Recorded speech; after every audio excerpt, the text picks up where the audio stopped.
دوسرا طریقہ تو یہ بھی ہے نا کہ وکلا بھی ادھر کھڑے ہو کے وہی رد عمل کا مظاہرہ کریں جو عدالت کر رہی ہے. نہ وکلا اتنے کمزور ہیں اور نہ ہم کسی سے ڈرتے ہیں. اس دن بھی میں نے کہا تھا عدالتوں کا احترام کرتے ہیں, عدالتوں سے خوف اور ڈر نہیں ہے. اب ریویژن شروع ہوتی ہے, ٹرائل شروع ہوتے ہیں. جناب علی یہ ریکارڈ ذرا منگوا دیں, میرا حق ہے نا, یہ سرکاری گواہ تو پھر نہیں آئیں گے. الیکشن کمیشن نے مجھ پہ الزام لگایا ہے, نہیں یہ آپ کی درخواست مسترد. جناب علی مہربانی فرما کہ یہ گواہ کہہ رہے ہیں کہ یہ بات اس طرح ہے, فلاں ریکارڈ اس کا حوالہ دیا ہے, یہ ریکارڈ ذرا طلب تو کروا دیں. ریجیکٹ. ہم اسے کہتے ہیں کہ محترم یہ سوال میں کرنا چاہتا ہوں, نہیں آپ سوال بھی نہیں کر سکتے ہیں. یوں کر کے زبردستی ہمارے سوالات کے حق کو بھی ظاہر کیا. ہم ریویژنوں میں گئے, ایک ریویژن, دوسری ریویژن, تیسری ریویژن, چوتھی ریویژن. تو پھر اس پارٹی یا اس کے وکیل کو یہ حق ہے کہ پبلک میں جائیں اور عوام کو بتائیں کہ ایسے جج صاحبان بھی ہیں جن کو آپ التجائیں کرتے ہیں کہ آپ ہمارے مقدمات میں نہ بیٹھیں, ہمیں آپ سے اندیشے ہیں, خدشے ہیں, ہمیں معلوم ہو رہا ہے اور آپ کے فیصلوں سے واضح ہیں کہ آپ کمپرومائز ہو چکے ہیں. آپ دیکھ رہے ہیں پولیس کمپرومائزڈ ہے, ایف آئی اے کمپرومائزڈ ہے, تمام انٹیلیجنس ایجنسیاں کمپرومائزڈ ہے, تمام بیوروکریسی کمپرومائزڈ ہیں, کوئی بھی شخص رول آف لا کے ساتھ نہیں ہے. ایسے میں اگر جج کمپرومائزڈ ہو جاتے ہیں کوئی انہونی نہیں ہے. اور ہم پورے دعوے کے ساتھ, پورے وثوق کے ساتھ, پورے یقین کے ساتھ یہ کہہ رہے ہیں کہ یہ دو جج صاحبان جو ہیں یہ اپنے منصب, اپنے اوتھ کا انحراف کر چکے ہیں. انہوں نے انصاف کرنے کا حلف لیا ہے جس طرح ہم نے یہ حلف لیا ہے کہ ہم اپنے موکل کو انصاف دلائیں گے. لہذا اگر جج صاحبان ناراض ہوتے ہیں یا وہ یہ سمجھتے ہیں تو ہم ہر قسم کے نتائج بھگتنے کو تیار ہیں. اس کا پراب ہونا چاہیے, ہمارے الزامات کا پراب ہونا چاہیے. اتنا حق تو ہے, ہم الزام دہندہ ہیں, آپ کو بتا رہے ہیں کہ آپ منصفین نہیں کر رہے ہیں. چیف جسٹس عامر فاروق صاحب نے, آپ کو علم ہے تیریان کیس میں ججمنٹ آئی, اسلام آباد کے ہائی کورٹ کے ویب سائٹ سے اس نے ججمنٹ جو ہے ڈیلیٹ کرائی, بینچ توڑ دیا. کیوں؟ کہیں ایسی نظیر ہے؟ اس کے بعد ایک بات ہوتی تو ہم کہہ دیتے 9 مئی کو خان صاحب گرفتار ہوتے ہیں. تمام وکلا کی شیرک جو ہوتی ہیں وہ عدالتیں ہوتی ہیں. ہم تو کہتے ہیں لوگوں کے کہ عدالت میں آپ کو دیکھیں گے. آپ کی عدالت میں آئے ہوئے ایک طالب کو ہمایون دلاور کی عدالت میں پیش کروانے کے لیے, آج میں بتا دوں کیوں اریسٹ کیا جاتا ہے. 9 مئی کو کیونکہ 10 مئی کو کارروائی رکھی گئی تھی فرد جرم کی, تو لہذا 9 مئی کو رینجر کے ذریعے اس کو ہائی کورٹ میں, جس کا یہ نگہبان ہے, کسٹوڈین ہے, جو سب سے بڑا منصف ہے, اس کی عدالت میں پنجوتا صاحب بیٹھے ہوئے ہیں. آپ نے ان کی ویڈیو دیکھی ہوں گی جب خون اس کے چہرے پہ بہہ رہا ہے. عدالت اور عدالت کے تقدس کو پامال کرتے ہوئے جس غنڈہ گردی کے ساتھ ان لوگوں نے پاکستان کے سابق وزیر اعظم کو ڈسگریسفلی گھسیٹا, وہ ویڈیو سامنے نہیں آئی. جس طرح کمرے میں ان کی توہین کی گئی, کرسی پر گرایا گیا, ان کو لاتیں ماری گئی, ان کی انتہائی ڈس رسپیکٹ کی گئی, وہ ویڈیو انہوں نے چوری کر دی. یہ ہائی کورٹ میں ہوتا ہے, کسی اڈے پہ نہیں ہوتا ہے, کسی سڑک پہ نہیں ہوتا ہے. اور جب ہم اور وہاں پہ وکلا کو مارا جاتا ہے, عدالتی سٹاف کو مارا جاتا ہے, شیشے توڑے جاتے ہیں, دروازے توڑے جاتے ہیں, تو ہم فریاد لے کے جاتی ہیں یہ کیا فسطائیت ہے, کیا ظلم ہے, کیا انارکی ہے, کیا ٹیرنی ہے. یہ چیف جسٹس کا کام نہیں تھا کہ اپنے عدالت کے تقدس کو جو ہیں جنہوں نے پامال کیا تھا ان کو نوٹس کرتے, ان کو گرفتار کرواتے. حضرت نے آسمانی گرا دیا کہ نہ جناب جو گرفتاری کی ہے ان حضرات نے وہ اس پہ میں مہر ثبت کرتا ہوں. قانون تو اسی دن آپ نے اس کی بےخکنی کر دی, انصاف کا تو اسی دن آپ نے جنازہ نکال دیا جس دن آپ نے اس فسطائیت پہ مہر رقم کر دی.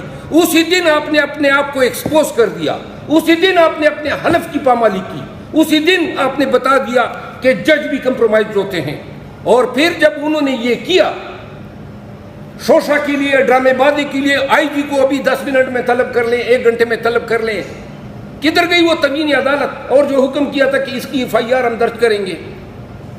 ہماری 30 سال شعیب صاحب کی مجھ سے زیادہ وکالت ہیں، 35 سال اس پیشے میں گزرے ہیں، تمام جج صاحبان کو دیکھا ہے، کچھ زندہ ہیں، کچھ ابھی سرونگ ہیں، کچھ مر چکے ہیں۔ یہ عدالتی ڈرامہ بازیاں جو ہیں یہ ہم اچھی طرح سمجھتے ہیں۔ اس دن آپ نے یہ فیصلہ کیا، اس دن آپ نے اپنے آپ کو ڈسکوالیفائی کر دیا۔ یہاں پہ آپ نے نا انصافی ختم نہیں کی۔ ہمایوں دلاور صاحب پہ بعد میں آتا ہوں، اب عدالت میں کارروائی شروع ہو جاتی ہے۔ ہمایوں دلاور صاحب ہمیں کہتے ہیں کہ جی آج تو ہمیں آپ کو اس لیے بلوایا گیا ہے کہ آپ کا میں نے فرد جرم عائد کرنا ہے۔ گڈ انف، تو فرد جرم کا نوٹس کبھی ہوا ہے ہمیں؟ کبھی آپ نے نوٹس کیا ہے عمران خان کو؟ آپ نے نقولات دی تھی؟ ہم ان جج صاحب کو آگاہ کرتے ہیں کہ فرد جرم کا یہ طریقہ کار نہیں ہے۔ تو اس وقت جج صاحب کہتے ہیں کہ میں آپ کی اعتراضات کو ختم کرتا ہوں، آپ دستخط کر دیں۔ اب دستخط یا زبردستی ہم سے نہیں کرا۔ ہم نے کہا دستخط کس چیز کا کریں؟ ہم نے کہا ایسی یک طرفہ کارروائی کا ہم بائیکاٹ کرتے ہیں۔ یہ ہمارا موقف تھا جو اسی دن میں نے میڈیا کو دیا۔ جب اگلے دن ہم آتے ہیں تو پتہ چلتا ہے کہ جج صاحب آرڈر میں لکھتے ہیں کہ فرد جرم ان کو پڑھ کے سنایا گیا۔ یہ غلط ہے، یہ غلط بیانی ہے۔ اپنے آرڈر شیٹوں، آپ کے عدالتوں کے آرڈر شیٹوں کو تقدس، ایک رسپیکٹ، ایک سینکٹیٹی حاصل ہوتی ہے۔ کس طرح آرڈر شیٹ میں ایک غلط بیانی کر سکتا ہے کوئی جج؟ وہ بھی آپ نے کر دیا۔ اس کے بعد یہ مقدمہ جب ان کو تفویض ہوتا ہے، اس سے پہلے یہ 8 مہینے قبل اس پہ ایک اور جج صاحب بھی رہے تھے، لیکن جب سے اس کو تفویض ہوا ہے آج تک لگ بھگ 45 پیشیاں یہ کر چکا ہے، اور وہ بھی روزمرہ، آج سے کل، کل سے پرسوں، اور بلکہ درمیان میں تو گھنٹے کی حساب سے شروع ہو گیا تھا کہ 12 بجے کے بعد میں 1 بجے شروع کروں گا، پھر جمعے کی نماز کے بعد چھٹی کے وقت بھی کروں گا۔ ایسا انصاف کبھی بھی میں نے اپنی ایکسپیرینس میں، اپنی لائف میں نہیں دیکھا ہے۔ اور آگے سے آپ کو یاد ہے، آپ کو میڈیا کے ذریعے جب میں گیا تو کہتا ہے آپ کو لایا گیا ہے۔ محترم، میں اس کیس میں، یہ کیس جب آپ کو دیا گیا، اس سے پہلے بھی میں اس میں وکیل تھا۔ پھر روزانہ کسی کو شٹ اپ، کسی کو کہتے ہیں مجھے ڈکٹیٹ نہ کراؤ، کسی کو کہتے ہیں غنڈہ گردی نہیں چلے گی، آپ اونچی آواز میں بات نہ کریں۔ یہ کیا ہے؟ عدالتوں کا یہ رویہ ہوتا ہے؟ جج صاحبان کی یہ زبان ہوتی ہے؟ یہ ایک دفعہ نہیں ہوا، روزانہ آگے سے حیرت ہے۔ تارڑ صاحب، کیا نام ہے؟ عطا تارڑ، آج اس کی روزانہ آتا ہے، وہ بھائی کیا کام ہے آپ کا؟ نہ گواہ ہو، نہ مدعی ہو، نہ PMLN کا کوئی لینا دینا ہے۔ آج 70 لگ بھگ لوگوں کو لایا۔ اس دن بھی عدالت میں اس نے اڑبونگ مچانے کے لیے آڈیو، اس کا میسج جو ہے سرکولیٹ ہوا، وائرل ہوا۔ آج کیا کہتا ہے؟ زبان ذرا استعمال کریں کہ جی یہ کبھی ہائی کورٹ چلے جاتے ہیں، کبھی سپریم کورٹ چلے جاتے ہیں، گیند سمیع اللہ کے پاس، سمیع اللہ سے کلیم اللہ کے پاس، کلیم اللہ سے سمیع اللہ کے پاس، یعنی ہائی کورٹ اور سپریم کورٹ اس کی دانش میں کلیم اللہ اور سمیع اللہ ہے۔ بڑی نون والوں نے سپریم کورٹ آف پاکستان کے خلاف بڑی ہرزہ سرائی کی، بد زبانی کی، بد کلامی کی۔ آپ کی جرت اتنی بڑھ گئی ہے کہ آپ اس کیس میں، جس کیس میں کوئی لینا دینا آپ کا نہیں ہے، آپ ایک وفاقی کیبنٹ کا ایک حصہ ہیں، آپ آفس پروٹوکول کا استعمال کرتے ہوئے آ کے عدالت میں بیٹھ کے اور کونے میں کھڑے ہو کے اور اپنے وکلاء اور اپنے ورکروں کو لاتے ہیں۔ آج بھی نعرہ بازی ہوئی، بڑی مشکل سے وکلاء آپس میں لڑتے رہ گئے۔ بھائی کیوں آ رہے ہو؟ آپ کے لیڈروں کے ٹرائل ہوں گے، آپ یہ رواج رکھنا چاہتے ہیں کہ نواز شریف آئے گا، اگر وہ آئے، جس کا آنے کا امکان نہیں ہے، لیکن اگر وہ آئے گا تو آپ کس طرح کہہ سکتے ہیں کہ PTI کے وکلاء نہ آئے؟ وہ یہ ہڑبونگ نہ کرے جو ہڑبونگ آپ نے ہر پیشی پر مچائی ہوئی ہے۔ اس دن بتا رہا تھا کہ 72 دفعہ میں اس کیس میں میں پیش ہوا ہوں۔ تو لہذا ہمایوں دلاور صاحب فرد جرم بنا لیتے ہیں یک طرفہ، آج تک ہمارے دستخط نہیں ہے. میں شارٹ کرتا ہوں.